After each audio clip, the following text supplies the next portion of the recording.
Nordeste Radio. La voz del nordeste de Segovia.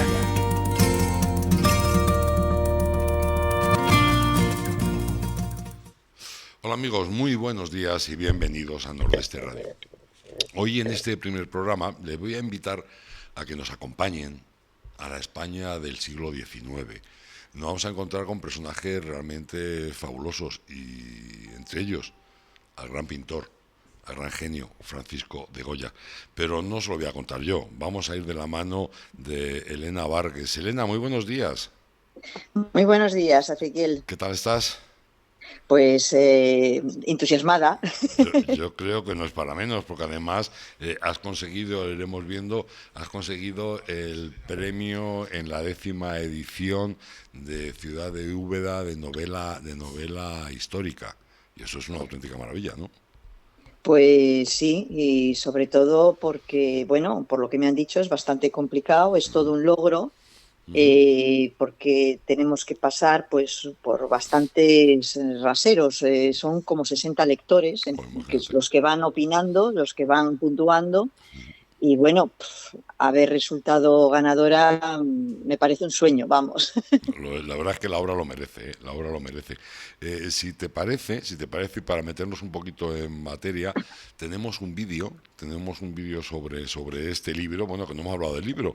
El libro es El encargo del maestro Goya. No me digan que solamente el título no resulta absolutamente apetecible. Si te parece, vemos un vídeo cortito, es un vídeo de no llegado al minuto, y luego seguimos hablando. ¿Te parece? Perfectamente. Pues nada, que nos lo ponga nuestro amigo Héctor.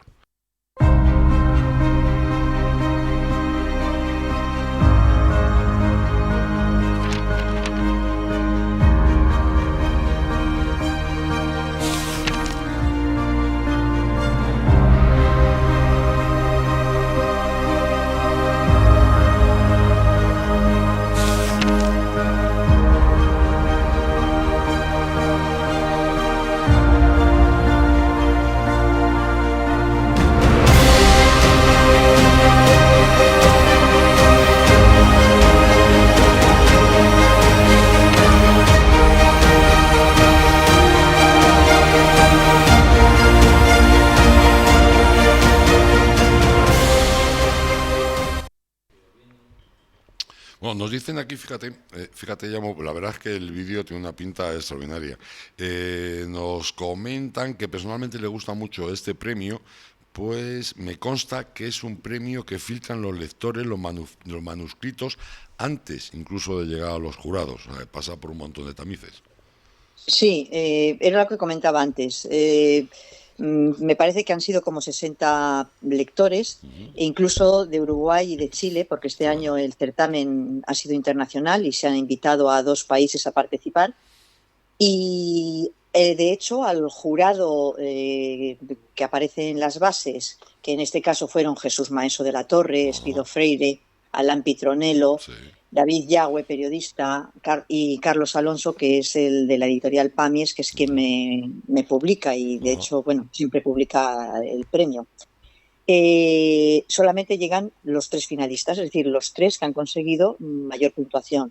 Sí. Con esto, ¿qué quiero señalar? Pues que evidentemente se trata de un certamen, de un premio bastante blanco, no tiene nadie mano, porque esta gente, además, estos lectores, por lo que me han comentado, cada uno, con esto de la pandemia, cada uno estaba en casa. Sí, Uno claro. era de Madrid, el otro era de no sé dónde, y bueno, y estaban, ya te digo, en Chile y en Uruguay había también. Qué bien. Entonces, se trata de un auténtico logro porque ahí ha sido solamente la opinión de lectores. Qué bueno, qué bueno. Oye, ¿te parece que hablemos un poquito del libro?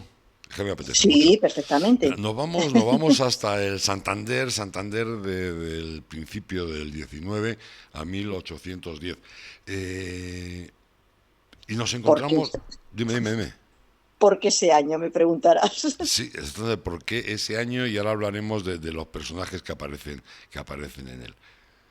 ¿Por qué Sí, ese año? bueno, ¿por qué ese año? Pues porque claro, yo cuando decidí escribir sobre Santander en la época de la Guerra de Independencia, estuve, pues claro, investigando a ver qué había ocurrido durante esos años, desde 1808 hasta 1814.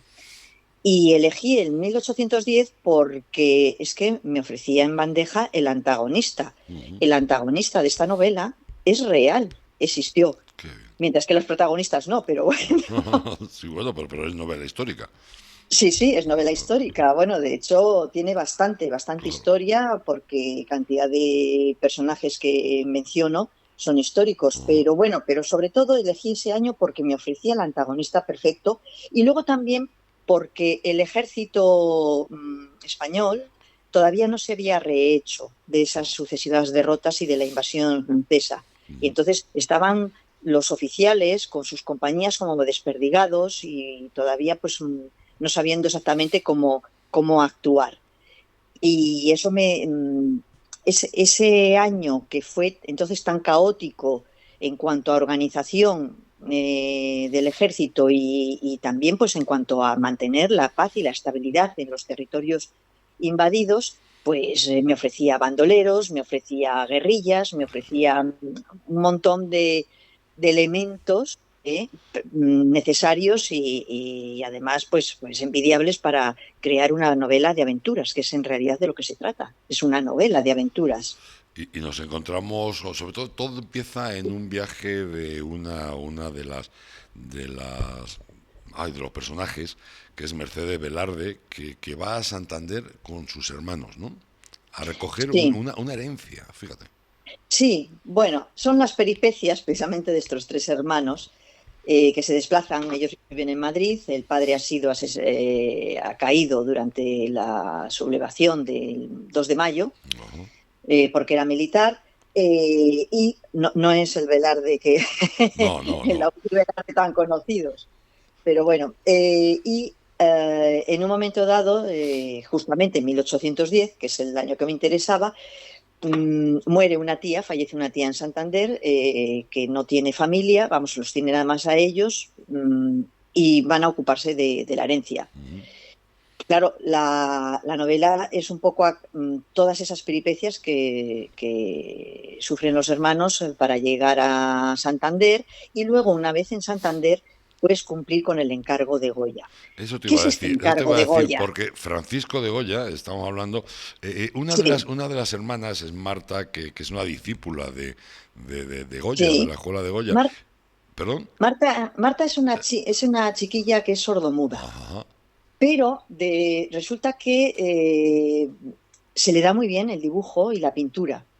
Y consiguen, gracias a igual a esa fortuna de que sea sordomuda, Oh, Goya ya sabéis que tuvo una enfermedad sí. que lo dejó sordo. Ujú. Entonces siente cierta afinidad con esta chica por esa minusvalía y entonces, bueno, se decide en secreto a enseñarla y la tiene a su cargo. Ajá. Cuando estalla la guerra, vamos, la invasión de los franceses, eh, Goya lo que la anima es a falsificar cuadros, porque una de las primeras cosas que hacen los franceses es precisamente el expolio, rapiñar todo lo que Sí, pillan sí, sí, sí. del patrimonio artístico español. Sí, sí. Y entonces hay mucha gente que quiere salvar sus cuadros y ella se dedica a falsificarlos, dejan el falsificado a la vista y esconden el auténtico. Qué bueno. Entonces, a partir de aquí, y cuando Goya se entera, porque Goya también hay que hablar un poco de su posición. Sí, Eh, afrancesado. bueno, afrancesado. Afrancesado es que a mí hay aquí una doble lectura de afrancesado. Afrancesado puedes tener las ideas de la Revolución Francesa Ujú. y defender tu país. Sí, claro. Entiende, a ver, afrancesado en este momento en que estalla la guerra, se consideran lo que llamaron josefinos, es decir, los Ajá. que apoyaban a José I Bonaparte. Eso es. Pero Goya se encontraba en una situación muy difícil, que es una de las cosas que siempre comento. Cuando José I llega a Madrid, lo Ajá. primero que hace es a todos los funcionarios que trabajaban para la monarquía, bueno, para la monarquía y para los burócratas, Sí, todos los funcionarios, lo que es el funcionario, sí. para la administración, les obliga a trabajar también para los franceses, bajo pena de aquel que se niegue, pierde no solamente su puesto y el pecunio que le acompaña, sino también la hacienda. Es decir, que hay una amenaza Sí, sí, muy tremenda. grave que tienen que adaptarse. Y Goya, que precisamente que es un funcionario. Sí, Goya es sí, porque era pintor el de la pintor de la corte, corte, pero claro. como funcionario. Ujú. Y entonces que se ve obligado a seguir trabajando para ellos, aunque comparta las ideas de la Revolución Francesa, que eso es otra cuestión. Sí, Es que a mí afrancesado es una palabra que tiene como dos lecturas. sí, sí, es que las tiene, claro. No, evidentemente, como toda guerra, hay un problema y es pues que hay gente que efectivamente apoyó la monarquía de José I. Hubo gente que apoyaba las ideas pero no apoyaba a José I. Ujú. Y hubo gente también pues que no apoyaba nada pero estaba a Sí, bailar en el agua a quien estuviera en ese momento en el poder e incluso pues cometía traiciones y bueno, es lo que da una guerra, ¿no? Y ya lo creo. es precisamente todo ese cieno, ¿no? Por Ujú. llamarlo de alguna manera, Sí, bueno, en el que se mete la gente sí, la verdad es para que salvar lo que lo que sea está, necesario o para medrar subsistir es subsistir, está claro. Y luego, efectivamente, hay mucha también. gente que trata de sacar beneficio de esas movidas y realmente lo Sí, consiguen. Y realmente lo consiguen. sí. Bueno, pues Sí, el centro de la trama viene a ser esto. Me fijé mucho en el expolio del patrimonio artístico sí, fue tremendo. español. Entonces, Goya, en su puesto de pintor de la corte, lo primero que recibe es una orden de José I, Ujú. en el que, bueno, a través de un decreto, oficializa, por decirlo de alguna manera, esta rapiña de este patrimonio y le exige que seleccione 50 obras de pintores españoles Qué- importantes para enviar al Louvre. Esto Ajá. está todo documentado. Sí, sí, sí, sí. Y las 50 obras y demás. Ujú. Eh, entonces yo ahí empecé a investigar, digo, a ver, ¿qué obra es la que me interesaría a mí para sacar en la novela? Y empecé a mirar que los pintores eran sobre todo los del siglo XVII, los del Sí. siglo de oro. Fíjate, no pensaron en los cuadros de Goya, No, o sea, no, no no, le no, tuvieron en no, claro, es cierto.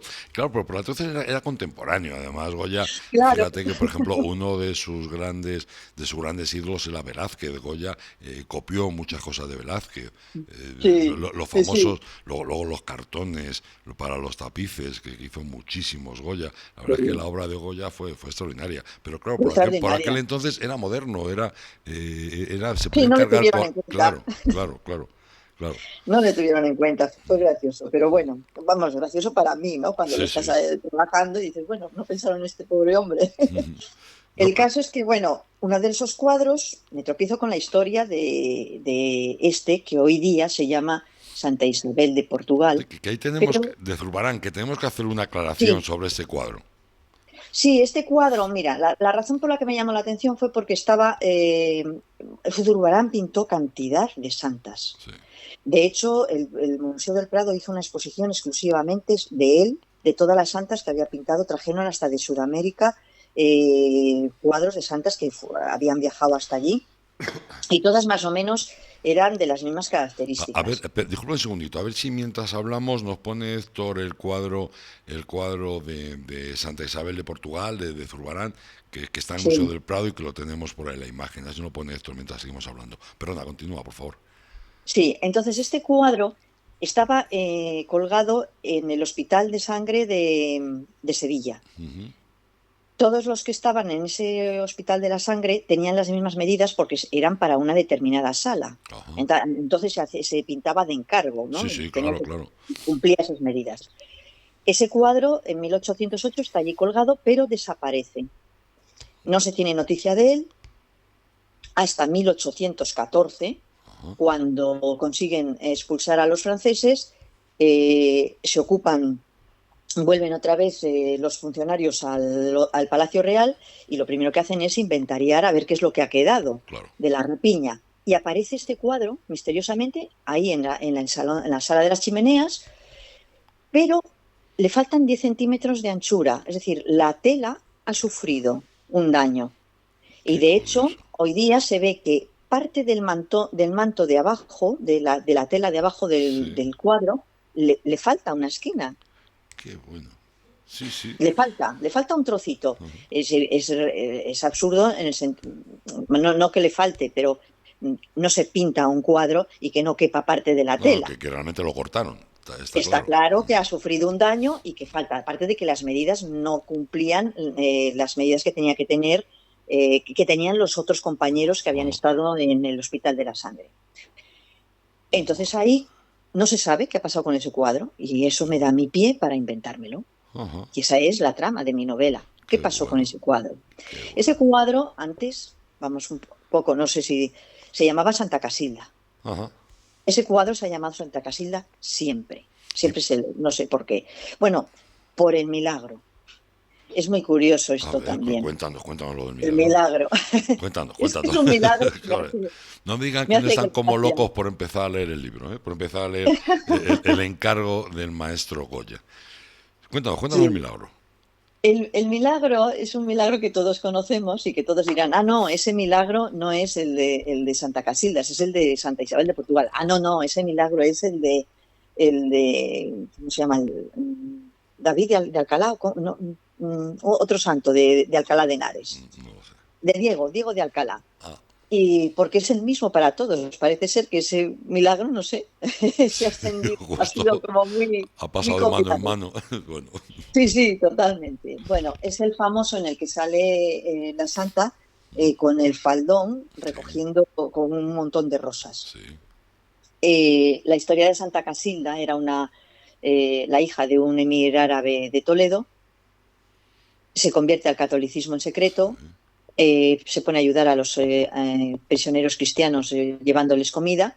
Alguien se lo dice a su padre la intercepta por el camino, ella llevaba los mendrugos de pan o lo que sí. fuera en la falda y cuando su padre le exige ver lo que lleva, ella le dice, llevo rosas, mi señor, y en ese momento, efectivamente, cuando abre el mandil, Ujú, son rosas. qué bonito. Esta santa, vamos, esta mujer enfermó gravemente y entonces en la época de la Reconquista había interactuaban mucho de los árabes con los cristianos, no siempre estaban en guerra.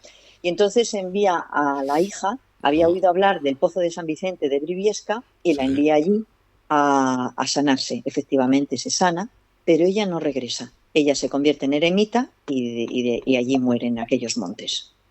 Ajá, qué bueno, qué bueno. También la historia de Santa Casilda me da pie para organizar toda la aventura de este cuadro y toda la aventura de los tres hermanos durante la Guerra de la Independencia. Qué bueno. Es que la verdad lo que nos vamos a divertir y lo vamos a aprender leyendo el encargo del maestro Goya.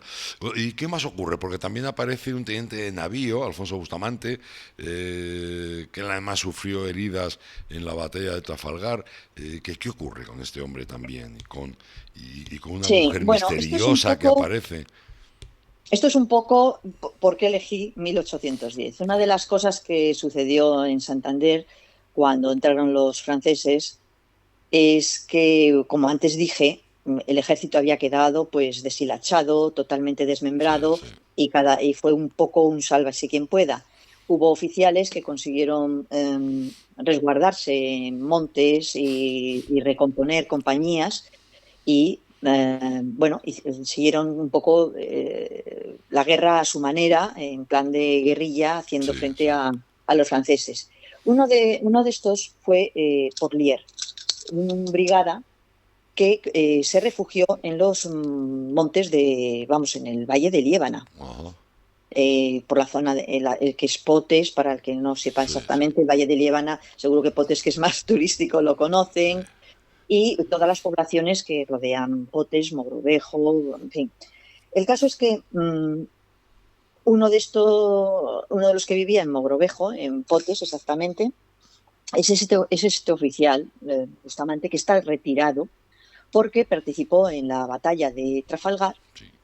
y fue herido pues que perdió un ojo, bueno, y sobre todo, ya sabéis, cuando se quema la madera, desprende a veces, según qué tipo de madera, desprende gases de estos o, no sé, con un humo tóxico Sí, sí, que sí. daña los pulmones, incluso se puede morir por ello. Ujú. Él queda lesionado por los pulmones de cuando se incendió su barco. aparte de haber perdido pues un ojo y bueno, y tener diversos problemas. El caso es que se tiene que retirar y se retira otra vez pues a la villa familiar, ¿no? de donde él procedía, Ujú. cuando estalla la guerra y Porlier se reúne allí, se refugia en Potes, porque hay una cosa que también llamó la atención. Hoy día todo el mundo sabe que a Potes se llega por el desfiladero de la Ermida, Sí, desde San Vicente. Vas por Panes y bueno, tú llegas allí. Pero en aquella época, esa entrada a Potes es moderna. ujú, No existía. Eso era lo que era el valle del río, exactamente excavado. Hoy día la carretera se ha construido prácticamente sobre el río y excavada en la roca, por eso es tan estrecha y sí, sí, tan, sí, sí, y sí. tan problemática para el que lo conozca y lo haya pasado.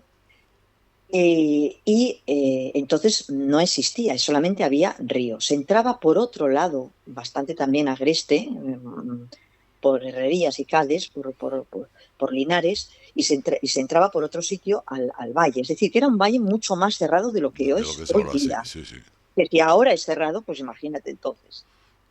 Qué bueno. Entonces aquello era pues un reducto pues un poco, a mí me recordaba a Pelayo, ¿no? Sí, sí, En sí, sí, sí. Pamplona. La Reconquista, cierto. Sí, sí, que como que empieza ahí la resistencia cántabra frente a los franceses y que les volvieron locos, porque además hubo un momento dado en el que los franceses entraron a Potes y me llamó mucho la atención porque vamos a ver, yo parto de los datos. Ujú. Yo tengo datos, entonces sé que entró el Bonnet hasta Potes antes de 1810, y salió de allí, pero Potes no lo incendió. Y Ujú. claro, y entonces ahí empiezas a plantearte, dices, ¿por qué no lo incendió? Porque si sabía que era donde se estaban refugiando todos, ¿qué es lo que pasó allí, no? Entonces yo ya me imaginé, digo, a estos hombres que entran en ese valle, llegan a Potes, no hay nadie, evidentemente saben que está lleno de gente. Claro, se han subido a los montes en cuanto entraron Sí, los claro, franceses, no claro. les podían hacer, se han subido a los montes y se han escondido. Potes vamos, los picos de Europa son como un queso de Sí, Gruyère. sí, es tremendo. Hay cuevas y hay por todos los sitios, pero eso no lo conocen ellos. Y Ujú. entonces, ¿por qué no lo incendian? Porque tienen miedo. Pensé, digo, vamos a ver, yo me imagino allí, digo, si yo aquí monto y me dedico a cargarme todo lo que me encuentro, me salen de los montes, me bajan y aquí me funden, pensé. Sí, sí, no, Entonces, está claro. De hecho, además es que, claro, no teníamos el ejército, lo teníamos destrozado, no teníamos ejército, y de alguna forma la guerrilla volvieron locos a los franceses. Y es cierto que sí, por eso ganamos. bueno, es que una de las funciones de Porlier, en el momento en que se empezaba, a partir de 1811, ya el ejército, sobre todo en la parte de Castilla y de todo, ya estaban más o menos formados ya por unidades. De hecho, ya tenían el ejército 1, el ejército 2, hasta que se formó el Cántabro, que fue el ejército 7, Sí. el séptimo Ujú. ejército, que fue el último ya en el que se formó porque fue más complicado. Eh, la orden que tenían era de hacerles saber en todo momento a los franceses que no eran los dueños del territorio. Ujú. Y de hecho en Cantabria solamente pudieron dejar libre lo que es la subida de Palencia por Reynosa Ajá. hasta Torrelavega y luego de Santander y de Santander hacia San Vicente por la costa y hacia Laredo y Castro y Santoña por la otra costa, por la Qué, parte qué bueno. oriental. Pero el resto de valles no se atrevían a entrar. Ajá. A cualquiera. No era de ellos, porque Claro. en el momento que se salía, lo tenían crudo. Y tenían también crudo la defensa de mantener lo que se llamó el Camino Real, vamos, Sí. el paso de Reynosa a Torrelavega, porque allí llegaban las comunicaciones, llegaba el avituallamiento, porque no podía llegar por mar porque estaban bloqueados por los ingleses. Ajá. Llegaba, bueno, los mensajes, y ese camino estaba cada 2 por 3 siendo asaltado por las guerrillas lebaniegas. Claro, claro. Qué Es decir, bueno. que les tenían locos. Tan es así que hubo un momento dado en que pidieron ayuda, de franceses, pidieron ayuda a Napoleón para poder mantener esa vía abierta y Napoleón les envió la Gendarmería Imperial. Ajá. que eran la gendarmería, bueno, que diría la policía francesa sigue llamando Sí, sí, gendarmería. La sí. gendarmería viene a ser como la Guardia Civil nuestra, Ajá. es decir, es un cuerpo paramilitar o militar, vamos, también, pero que su Su a misión. ver, se dedicaban nada más a mantener abiertas las vías, a mantener la paz, a contener, no luchaban en campo abierto, Ujú. por decirlo de alguna manera. Sí, que Era simplemente un cuerpo especializado nada más en, en los caminos, en sí, mantener sí. la paz, en los pueblos. En proteger los transportes y proteger lo que Exacto, son las eso es. vías. Sí. Ujú, Exactamente, ujú. exactamente. Pero no eran luchadores de formar parte de una compañía y de hacer una campaña a campo abierto. No era su función, por decirlo de alguna manera. E incluso la gendarmería también controlaba que hubiera paz dentro del propio ejército. Sí. O sea, que era un modo también de policía militar dentro del propio Sí, ejército. policía militar. Ujú, ujú, Ujú. Una ujú. cosa así, sí. De hecho, fueron ellos los que, bueno, no quiero descubrir nada. No, no, no, hombre, no, los tienes que contar, pero los tienes que dejar algo para luego Claro, claro, disfrutar para del la libro. lectura. No, más Claro. que nada porque es que era lo que comenté. Mi antagonista Ajá, es real y todo lo que pasa en ese sentido al antagonista, por lo tanto, es real, es histórico, ajá. sucedió. ¿No? Y los lugares que cuentas son reales, muchas de las historias que cuentas son reales, posiblemente la mayoría de los hechos Sí. son reales, aunque los personajes no lo sean, no lo sean. Sí, los personajes protagonistas, ya que no antagonistas, pero Ajá. los protagonistas, esos efectivamente son inventados. Bueno, Oye, bueno, es curioso, pero uno de los bandoleros a los que cito, sí, el Dorancés, sí, es también histórico, qué que bueno, sale. qué Sí, bueno. sí. Por eso es que me lo dio toda la historia y por eso elegí 1810 porque es que me salió este hombre, el bandolero, me salió el, el, el, el, el general de brigada que está de gobernador militar en Sí, Santander, sí. Barthélemy, que es el antagonista, el personaje malo. Ajá. Y me lo dio todo hecho. Ah, bueno, y un personaje fantástico que ¿Cuál, me da cuál, una pena, cuál? el alcalde de Santander Anda. en funciones, que no era alcalde. Era un señor, en el momento en que entran los franceses en Santander, bueno, la mayor parte de todo el mundo que tenía barcos y dinero y tenía familiares en Cuba, Veracruz, etcétera, Sí, salieron por el puerto, vamos, echando virutas, fíjate. no dejaron nada. Y entonces se quedaron muy pocos los que no se pudieron ir. Oye, fíjate, te voy a hacer una pregunta porque, claro, estás demostrando claramente la labor de investigación y de estudio que tiene la novela, que tiene el encargo del maestro Goya. Para escribir, evidentemente, novela histórica hay que indagar, hay que investigar, hay que dedicarle mucho tiempo a saber lo que vamos a escribir. Pero hay una cosa que me gusta mucho de tu obra, del encargo del maestro Goya, aparte de que evidentemente tratar la vida de un personaje como Goya, que fue muy interesante, su biografía, incluso su muerte, su vuelta luego aquí a España después de muerto. Bueno, pues aparte de todo eso, tú cuentas mucho en la novela, en el encargo del maestro Goya, la vida cotidiana de la gente, Sí, que eso es muy bonito, esto a mí es eso me una encanta. cosa que me preocupa. Me preocupó desde que escribí Ilvanes y Contrabando. Ajá, Porque Ilvanes y Contrabando intenté reconstruir lo que era Santander en 1876, ujú, pero hasta el punto de cómo eran las casas, cómo eran los edificios, claro. cómo eran las cocinas, si existían, cómo era todo. Y a partir de ahí ya, pues, bueno, esto de la escritura ya sabes que es un poco un aprendizaje. Sí, sí, como todo, Uno sí, sí. empieza, yo empecé a escribir una novela y bueno, y a partir de ahí, pues poco a poco cada novela pues me va enseñando algo nuevo. No, pero, Y entonces, pero fíjate que yo creo que lo realmente importante en un libro, en una novela, es la historia, o sea, es la investigación, es el que nos esté contando cosas que no sabemos, y que estamos sí, aprendiendo y que nos estamos sorprendiendo cuando estamos leyendo una novela. pero es que el día a día también, es decir, lo que es cómo eran las casas, cómo eran qué vasijas, Ajá. cómo bebían, cómo conservaban el agua, cómo conservaban los alimentos, todo eso también forma parte de la No, no, documentación hombre, histórica. hombre, claro, es que para mí es lo más importante porque quizás es lo más difícil de investigar, me explico. Tú te pones a Sí, leer sobre la biografía de Goya, pues ya que estamos hablando de él, y puedes encontrar muchos datos. Pero en cambio, el cómo vivía, cómo se desplazaban, cómo comían, cómo celebraban, cómo vivían, eso es realmente interesantísimo. Primero porque te ambienta y te mete en el sitio donde se desarrolla la trama, pero sobre todo porque sorprende muchísimo y no nos preocupamos de algo tan importante como eso. A mí me encanta, a mí me Eso a encanta. mí, fíjate, me abrió los ojos cuando estaba estudiando la carrera. Yo soy licenciada en historia Ujú.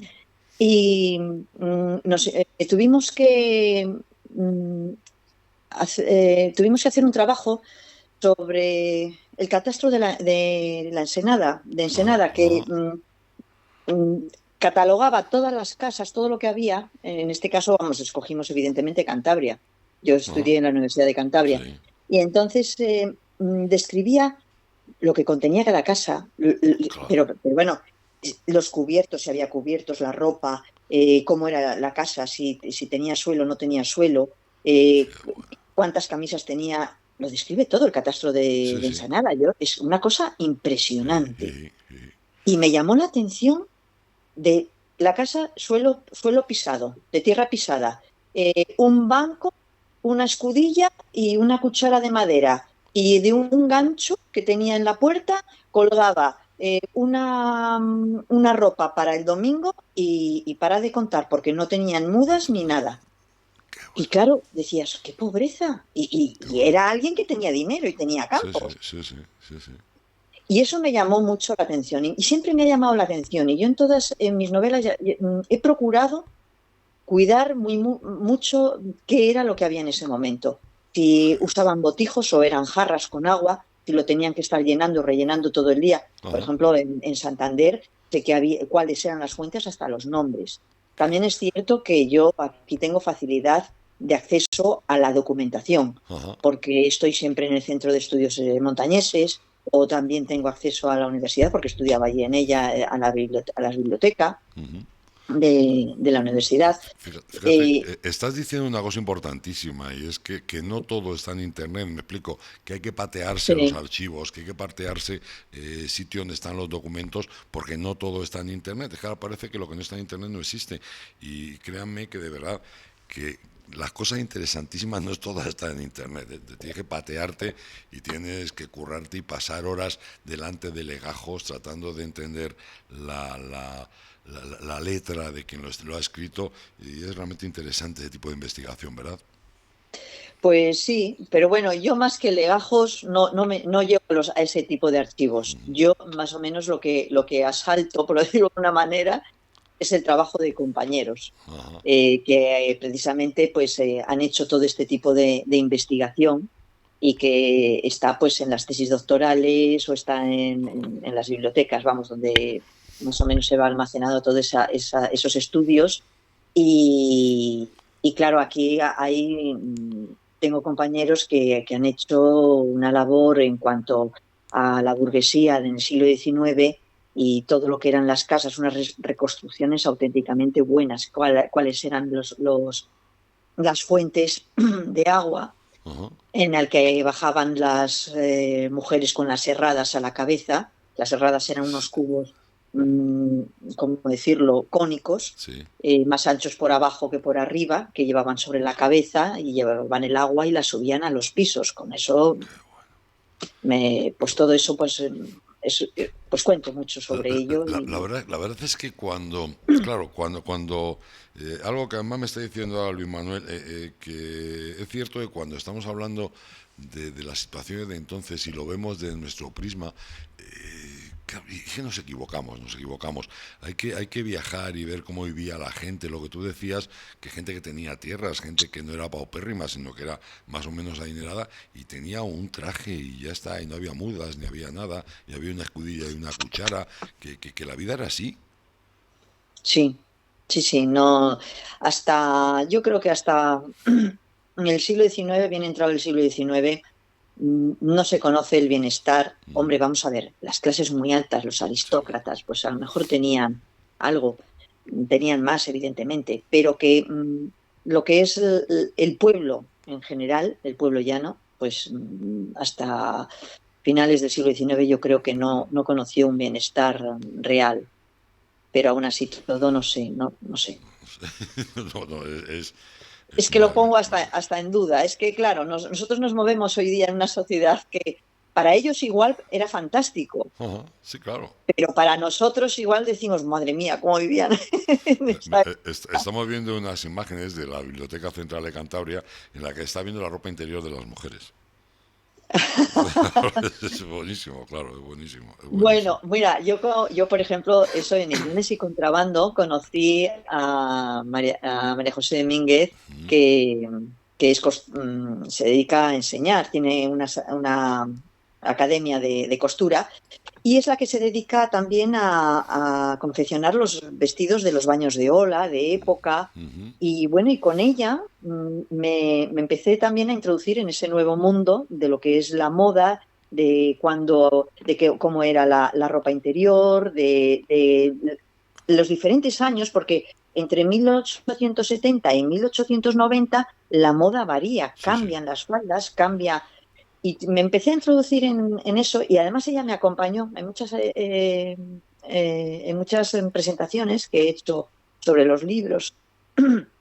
Me ha acompañado siempre con algunas de sus amigas, con los trajes de ese momento al que yo hago alusión. Ajá. Y bueno, y hemos hablado pues de la moda de la Sí, sí. época.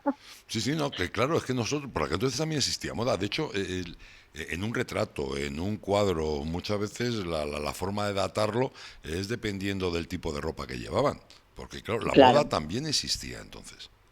es que yo una de las cosas que siempre me pongo delante cuando estoy escribiendo para no olvidarme de las descripciones y ella no sé cuánto, o deja el mantón o cómo era el Claro, mantón, me pongo siempre algunas cuantas pinturas de la época para recordarme cómo era exactamente esa época. Y sobre todo yo de lo que más he tirado en esta época, en 1810, ha sido de los cuadros de Goya.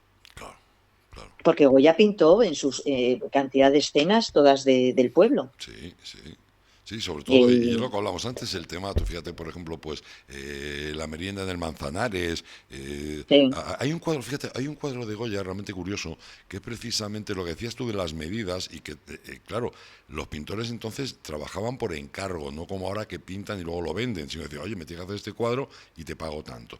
Y entonces hay un cuadro muy peculiar, porque es también muy estrecho y muy alargado, creo que es, estoy hablando de memoria, creo que es el del albañil herido, el de dos ah, albañiles que llevan a otro, me sí, parece que llevan a otro sí, sí, porque se ha debido caer un andamio o algo así, y ese cuadro es muy estrechito y muy alargado, que no tiene unas medidas habituales para un cuadro, pero también es porque es por encargo.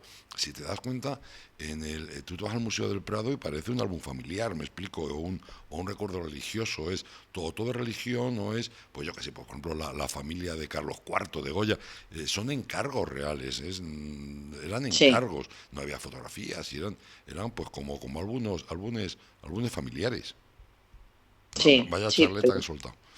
No, perfecto, es que es eso, es que no había entonces, y por eso era pintor de la corte, Ajá, claro. y era lo que tenía que hacer.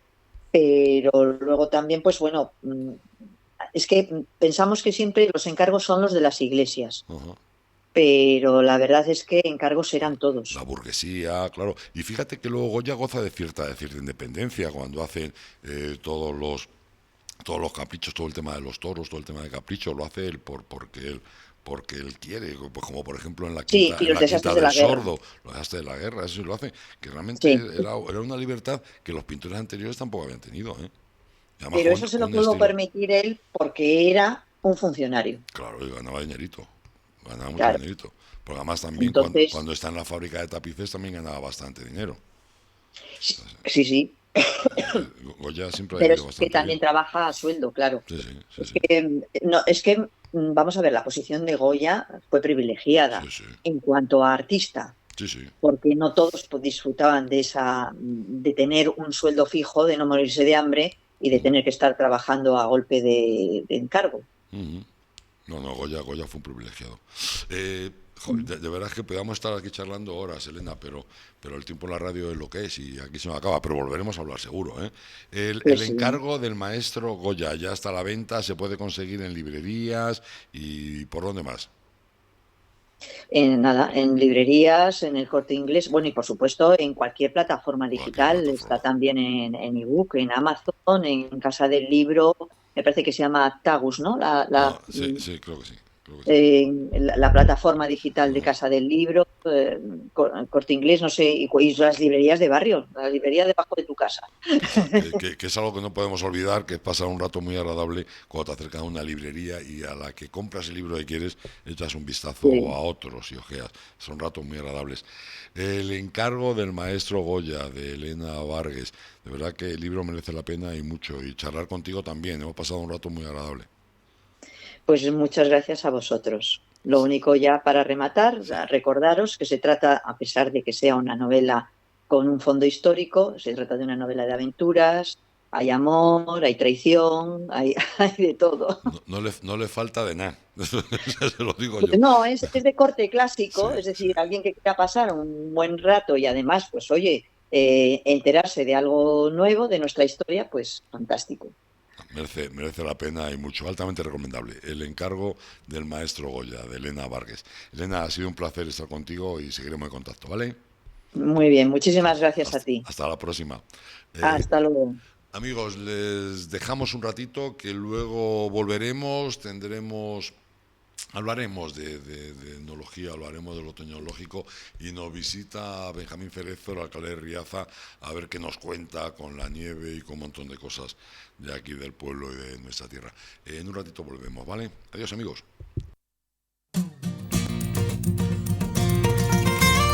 Nordeste Radio. La voz del Nordeste de Segovia.